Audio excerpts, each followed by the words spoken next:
안녕하세요, 여러분. 제 이름은 이정자입니다. 올해로 75살이 되었어요. 오늘은 제가 평생 가슴 깊이 묻어두었던 이야기, 50년 만에 다시 만난 제 첫사랑 이야기를 들려드리려고 합니다. 조금 막장 같고 조금은 부끄러운 이야기지만 이제는 숨기지 않고 말해보려고 해요. 지금 저는 서울 변두리의 낡은 아파트에 혼자 살고 있습니다. 남편은 5년 전에 먼저 세상을 떠났고 아들 둘, 딸 하나는 저마다 바쁘게 살고 있어요. 전화도 점점 줄어들고 찾아오는 발걸음도 뜸해졌죠.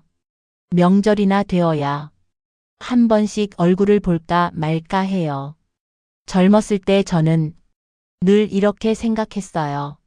내 인생은 결혼하고 아이 낳고 자식 뒷바라지 하다가 그렇게 조용히 끝나겠지. 그런데 말이에요. 사람 인생이란 게 내 마음대로 되는 게 아니더라고요. 제가 20살이던 봄이었어요. 그때 저는 시골 읍내에서 재봉틀 일을 도우며 살고 있었어요. 집안은 가난했고 아버지는 엄하고 어머니는 늘 아픈 분이었죠. 그런 제 앞에 한 남자가 나타났습니다. 그 사람 이름은 한준호. 동네에 새로 생긴 인쇄소에 일하러 온 청년이었어요. 하얀 셔츠에 검은 바지, 항상 책을 들고 다니던 사람. 말수는 적었지만 눈이 참 따뜻한 사람이었죠. 우리가 처음 말을 섞게 된 건 비 오는 날 오후였어요. 인쇄소에 배달을 갔다가 비를 피하려고 처마 밑에 서 있었는데 준호 씨가 우산을 내밀며 말했어요. 같이 가실래요? 그 짧은 한마디에 제 심장은 미친 듯이 뛰기 시작했어요. 그날 이후로 우리는 매일 저녁 다리 아래에서 만났습니다. 그는 신문에 실린 세상 이야기를 들려줬고 저는 그 이야기를 들으면서 처음으로 시골 밖 세상이 궁금해졌어요. 그때 저는 철없이 믿었어요. 이 사람과 결혼해서 조그만 집 하나 얻고 아이 둘 낳고 조용히 살아가겠지. 세상이 어떻게 돌아가는지도 모르고 마음 가는 대로만 그 사람을 사랑했어요. 문제는 우리 집이었어요. 아버지는 제게 늘 말했습니다. 너는 공부도 제대로 못했고 재주도 없으니 시집이라도 잘 가야 한다. 아버지 눈에는 가난한 인쇄소 청년이 마음에 들 리가 없었죠. 어느 날 밤 아버지가 제 방에 들어오셨습니다. 정자야, 그 사람하고 당장 헤어져라. 저는 울먹이며 물었어요. 왜요, 아버지? 저 사람 나쁜 사람 아니에요. 아버지는 탁자 위에 돈 봉투를 한 개 올려놓으셨어요. 그 집에서 갖고 온 거다. 내가 아들 있는 집으로 시집만 가면 앞으로 평생 굶지 않을 거다. 그 순간 알았죠. 아버지는 이미 저를 팔아넘길 생각을 하고 계셨다는 걸요. 저는 고개를 저었어요. 싫어요, 아버지. 전준호 씨랑 살 거예요. 그러자 아버지는 제 뺨을 세게 올려붙이셨어요. 그렇게 고집 피우다 평생 고생해도 좋겠냐. 어머니 치료비 누가 대줄 건데? 그날 밤 저는 방 안에서 소리 죽여 울었습니다. 다음 날 준호 씨를 만나 모든 이야기를 털어놓았어요. 그는 한참 동안 아무 말도 하지 않다가 천천히 제 손을 잡았어요. 정자 씨, 우리 도망갈까요? 그 말에 제 가슴이 또 한 번 뛰었어요. 하지만 어머니 얼굴이 떠올랐어요. 병약한 몸으로 겨우 숨을 쉬며 누워 계시던 어머니. 결국 저는 조용히 고개를 저었어요. 미안해요. 난 도망갈 용기가 없어요. 그날 이후 우리는 몰래 결혼 자금을 모으기로 했습니다. 하지만 세상은 우리에게 그렇게 시간을 허락해 주지 않았어요. 어느 날 준호 씨가 갑자기 읍내에서 사라졌습니다. 인쇄소에 가보니 사장님이 말했어요. 어제 갑자기 서울로 올라간다고 하더군. 편지 한 장도 안 남기고 갔어. 그 말을 듣는 순간 제 머릿속이 하얘졌어요. 아무 말도 없이 떠났다고요. 전 믿을 수가 없었어요. 아무리 가난하고 힘들어도 그 사람이라면 끝까지 나를 지켜줄 줄 알았거든요. 하지만 현실은 달랐습니다. 며칠 뒤 아버지가 말했어요. 잘 됐다. 이제 그놈 잊고 결혼 준비나 해라. 나는 그제야 알았습니다. 아버지가 무언가를 꾸미고 있다는 걸요. 하지만 어려운 집안 형편 때문에 저는 아버지께 맞서 싸울 힘이 없었어요. 그렇게 저는 한 번도 사랑한 적 없는 남자와 결혼을 하게 됐습니다. 그 남자는 약국을 하던 서원식이라는 사람이었어요. 나이도 저보다 10살이나 많았고 말도 잘 통하지 않았지만 아버지는 말했죠. 돈만 있으면 됐다. 사랑은 배부른 소리다. 결혼 후 저는 아이 셋을 낳고 정신없이 살았습니다. 남편은 밖에서 돈만 벌어다 주면 할 일 다 했다고 생각하는 사람이었고 집안일 육아는 온통 제 몫이었죠. 그렇게 50년이 흘렀습니다. 남편은 사업에 실패했다가 다시 겨우 약국을 일으켰고 그러다 쓰러져 세상을 떠났어요. 참 서글펐어요. 남편이 떠난 지 일주일도 안 지났는데 아이들 입에서는 유산이니 빚이니 하는 말부터 나왔으니까요. 그렇게 5년이 흐르는 동안 저는 혼자 지내는 삶에 조금씩 익숙해졌습니다. 그러다 어느 날 생각지도 못한 한 통의 전화를 받았습니다. 정자 씨, 혹시 이정자 씨 맞으신가요? 낯선 남자의 목소리였어요. 네, 그런데요. 누구세요? 수화기 너머에서 잠시 숨을 고르던 그 사람이 조용히 말했습니다. 나야, 준호야. 순간 손에서 핸드폰이 미끄러질 뻔했어요. 나는 떨리는 목소리로 겨우 물었습니다. 누구요? 한준호야. 정자 씨 첫사랑. 그 말을 듣는 순간 세상이 멈춘 것 같았어요. 나는 숨을 고르며 겨우 말했습니다. 그동안 어디 있었어요? 그는 짧게 대답했어요. 만나서 얘기하면 안 될까? 정자 시집 근처 카페로 갈게. 저는 한참을 망설였어요. 지금 나이 75, 주름투성이 얼굴, 하얗게 센 머리카락.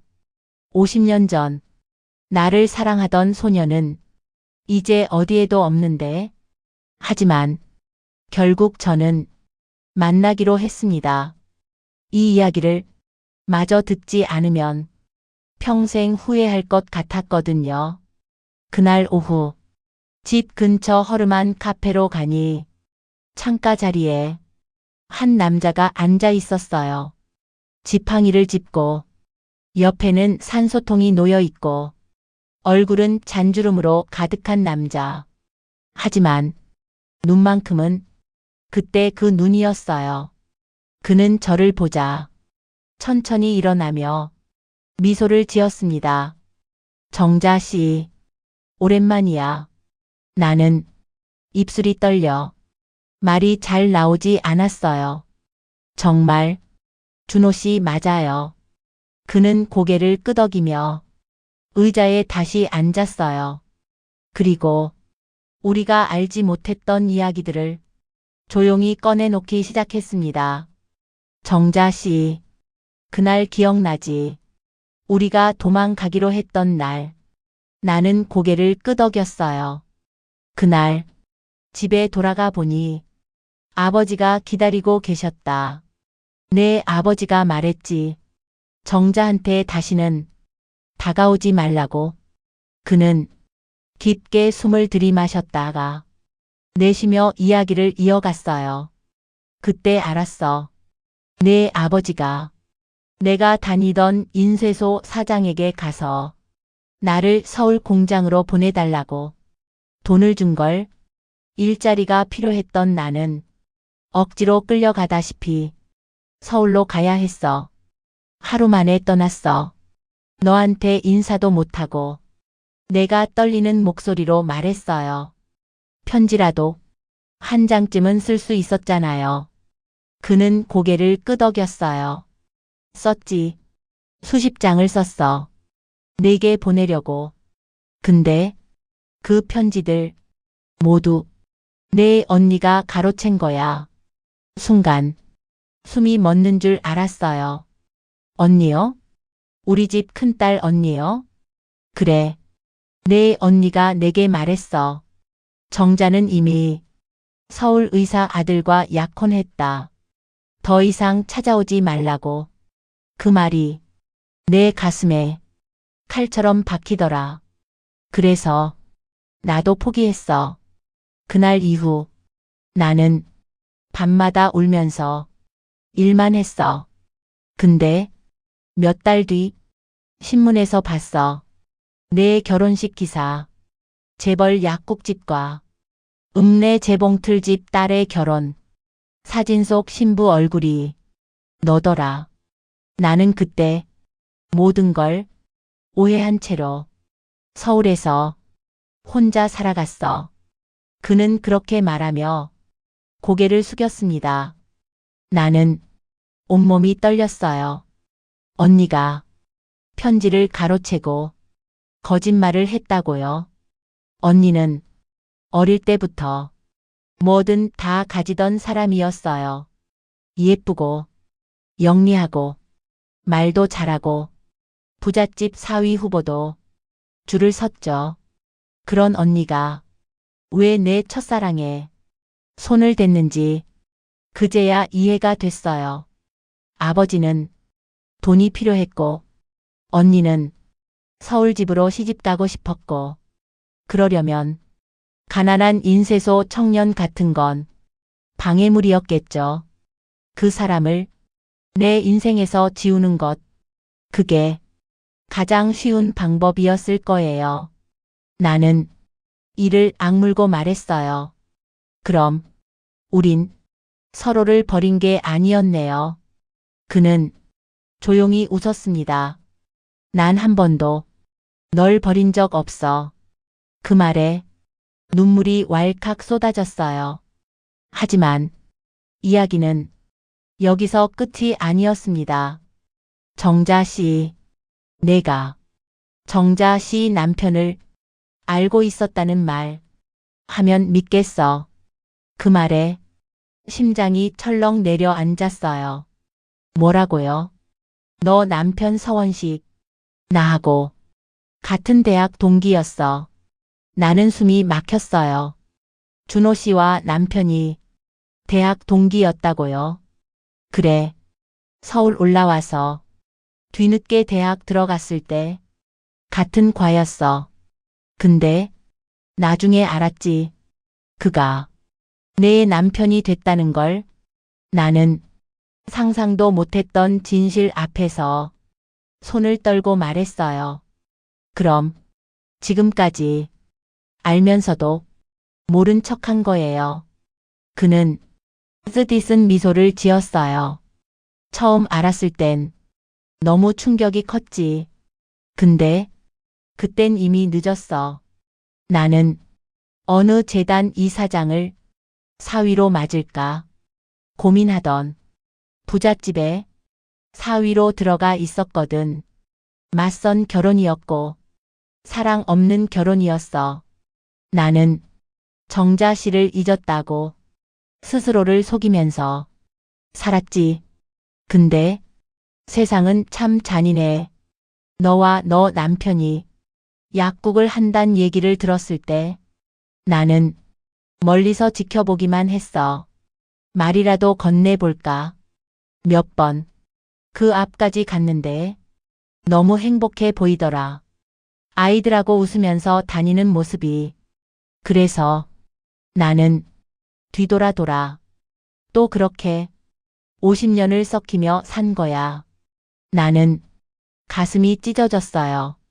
언니의 거짓말, 아버지의 욕심, 그리고 첫사랑과 남편의 기묘한 인연. 하지만 정말 충격은 그 다음부터였어요. 정자 씨, 솔직히 말할게. 나 지금 말기에 걸렸어. 그는 조용히 산소통을 가리켰어요. 의사는 1년 남았다고 하더군. 그래서 마지막으로 보고 싶은 얼굴이 딱 한 사람 있었어. 정자 씨. 그 말을 듣는 순간 가슴이 철렁 내려앉았어요. 이미 제 머릿속에는 복잡한 생각들이 억수같이 쏟아지고 있었어요. 그렇게 우리는 서로 다른 곳에서 서로를 그리워하며 50년을 버틴 거였어요. 하지만 이야기는 여기서 끝나지 않았습니다.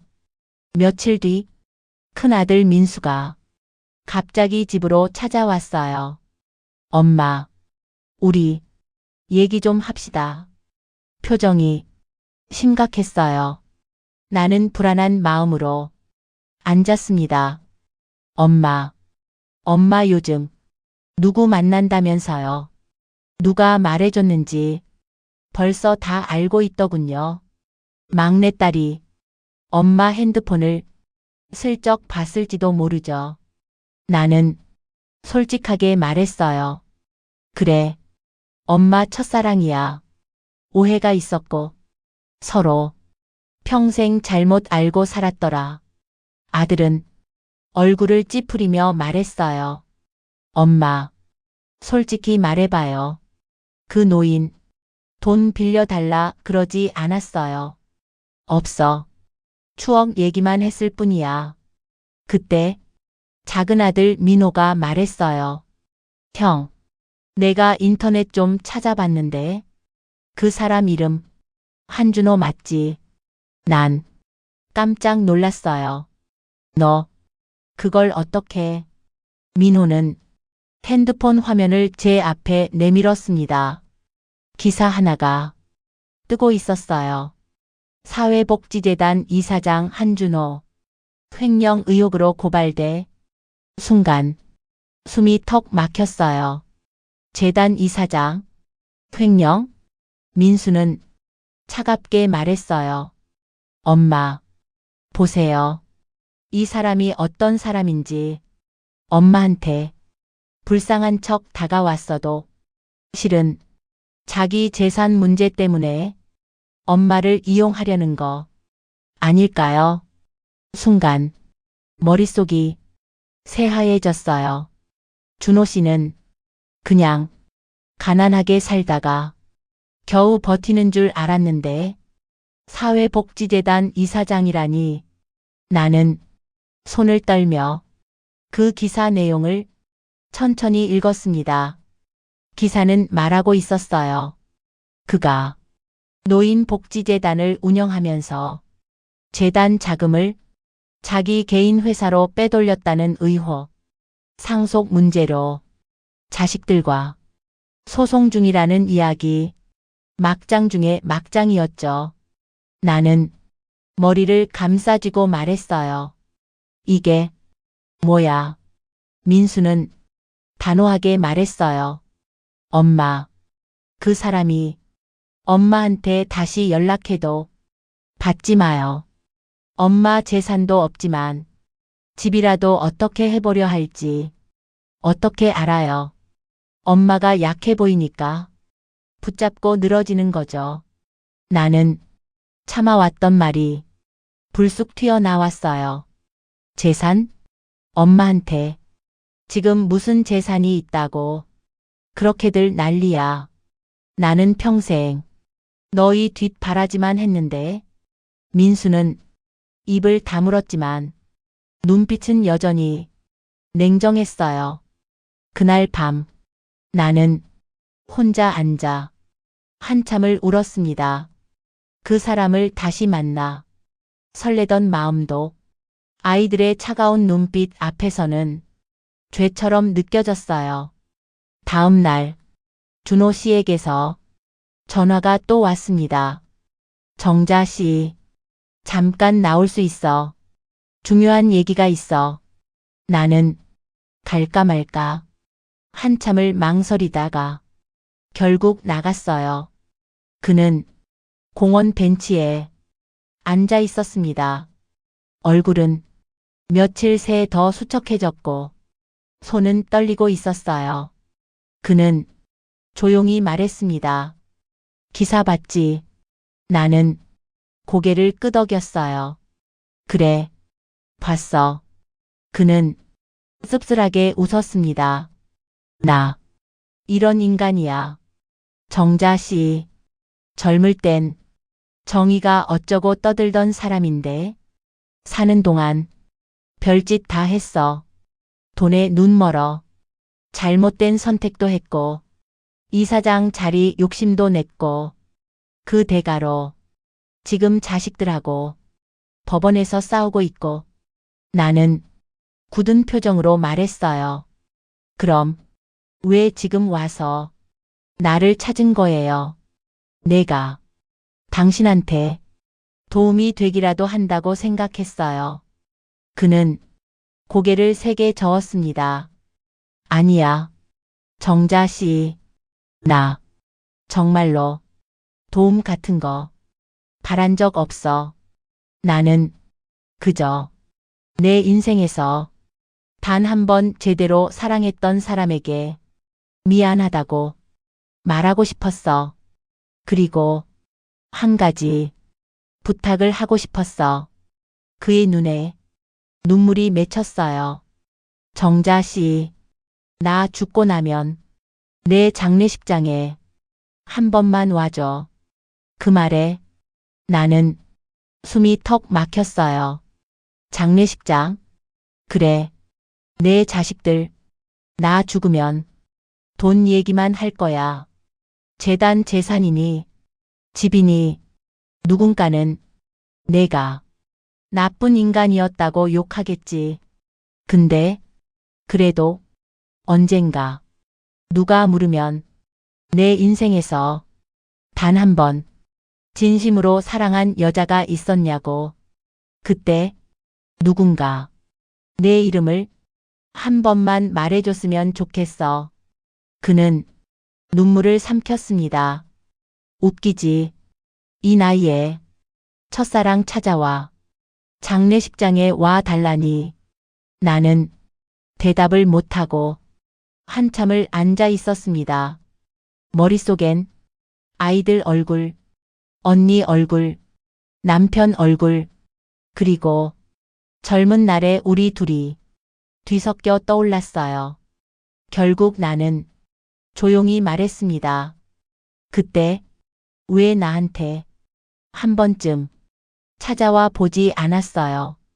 서울 약국 앞까지 와서 보고 갔다면서 한 번쯤 내 이름이라도 불러줬으면 어땠을까요? 그는 입술을 깨물며 말했어요. 그럼 나 정자 씨랑 도망쳤을 거야. 그래서 내 인생을 완전히 망쳐놨겠지. 그런데도 지금처럼 후회했을 거야. 정자 씨, 이게 우리 인생이야.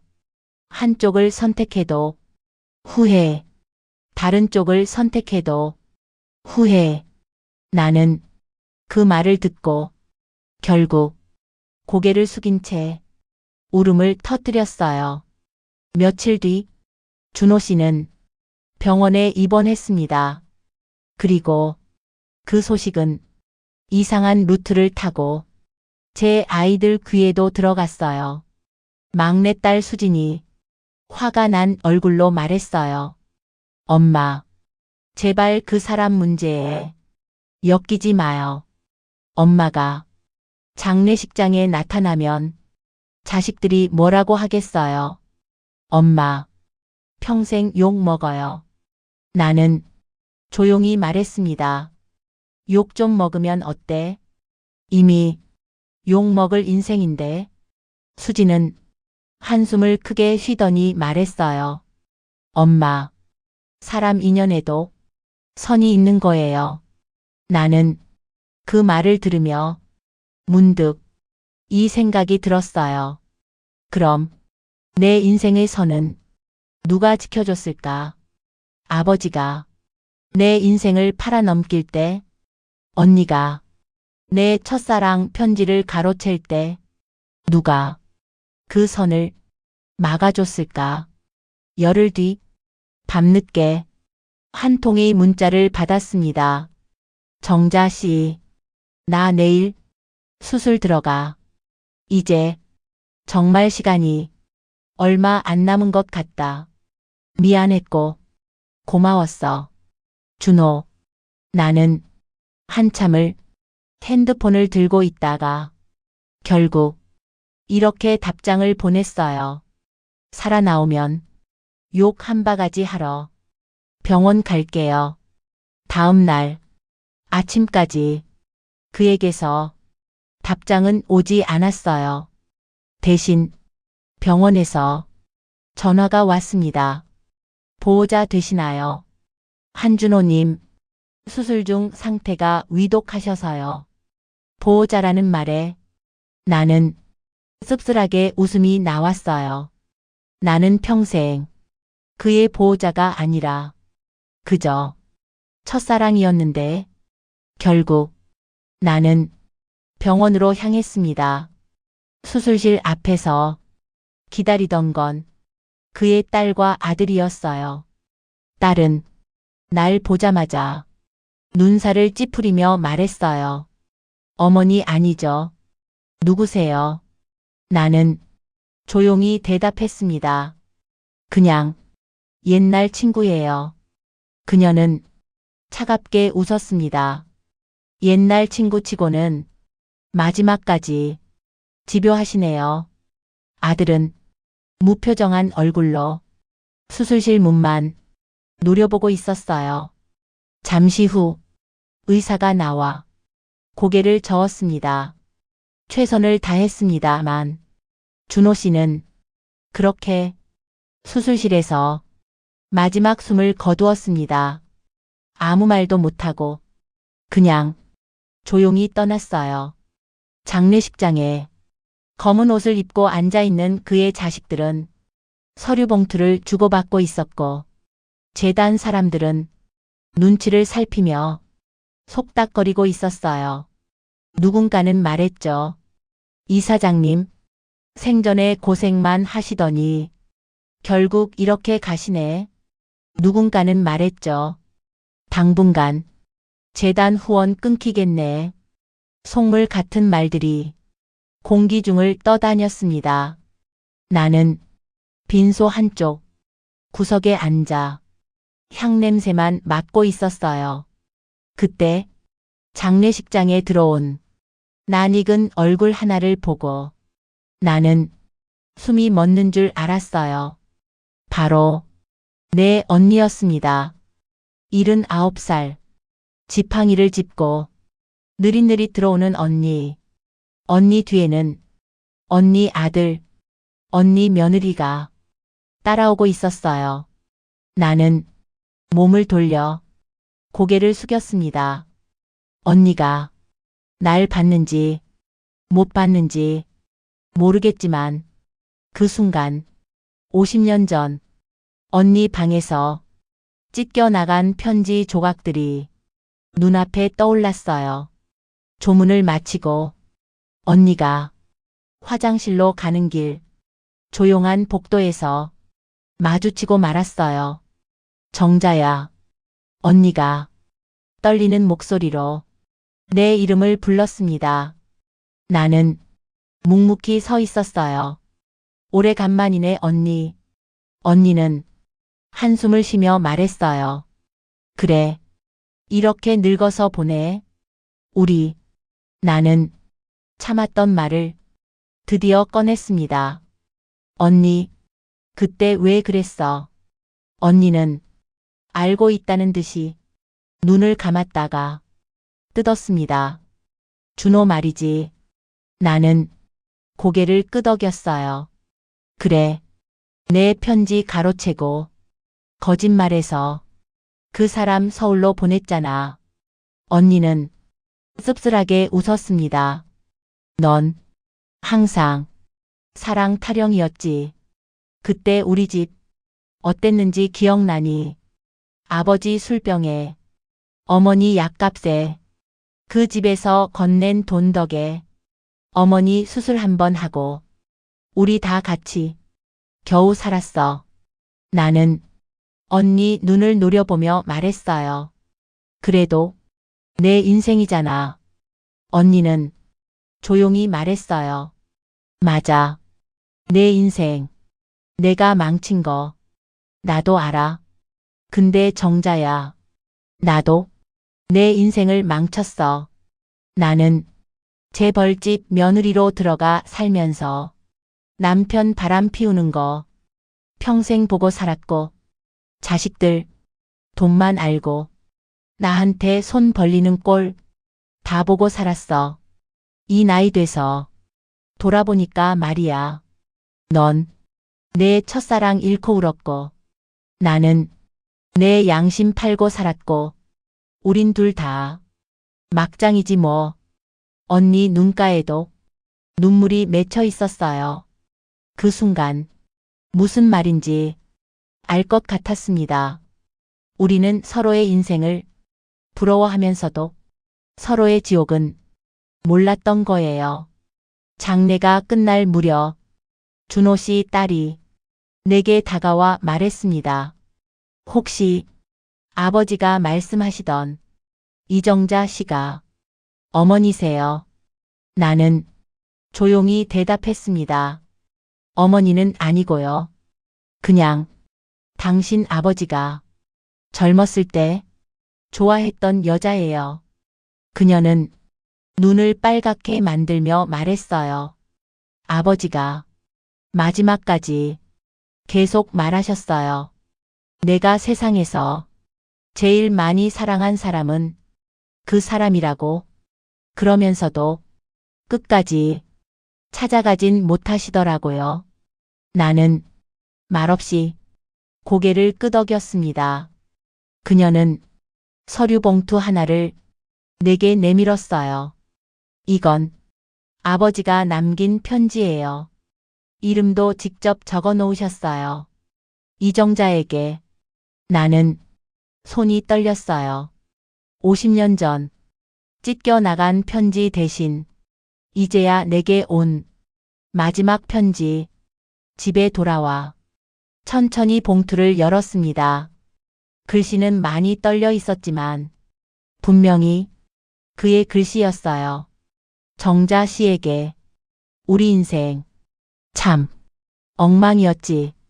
누구 잘못이랄 것도 없이 시절이 그랬고 우리가 약했고 나는 끝까지 정자 씨를 향해 갈 용기가 없었고 정자 씨도 자기 인생을 지킬 힘이 없었지.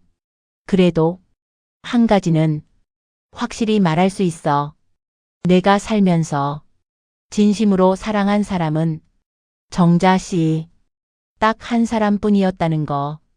욕심 같아선 지금이라도 손 잡고 바다라도 한번 다녀오고 싶었지만 이 나이에 그러면 진짜 막장이겠지. 그러니 이 편지로 마지막 인사를 대신할게. 정자 씨, 미안했고 고마웠어요. 다음 생이란 게 정말 있다면 그땐 우리 편지 안 뺏기는 세상에서 만나자. 한준호 올림. 편지를 다 읽자. 눈앞이 흐려져. 글자가 보이지 않았어요. 나는 한참을 울다가 이상하게도 마지막엔 웃음이 나왔어요. 내가 살아온 인생이 아무 의미 없는 삶은 아니었다는 걸요. 아이들 뒷바라지하며 숨이 막힐 만큼 힘들게 살았지만 어딘가에서는 나를 평생 잊지 못한 사람이 있었다는 것. 그 사실만으로도 왠지 모르게 위로가 되더라고요. 여러분 인생의 주인공은 자식도 아니고 남편도 아니고 형제도 아닙니다. 바로 여러분 자신이에요. 제 막장 같은 첫사랑 이야기를 끝까지 들어주셔서 감사합니다. 여러분의 남은 날들에는 후회보다 미소가 더 많기를 진심으로 바랍니다.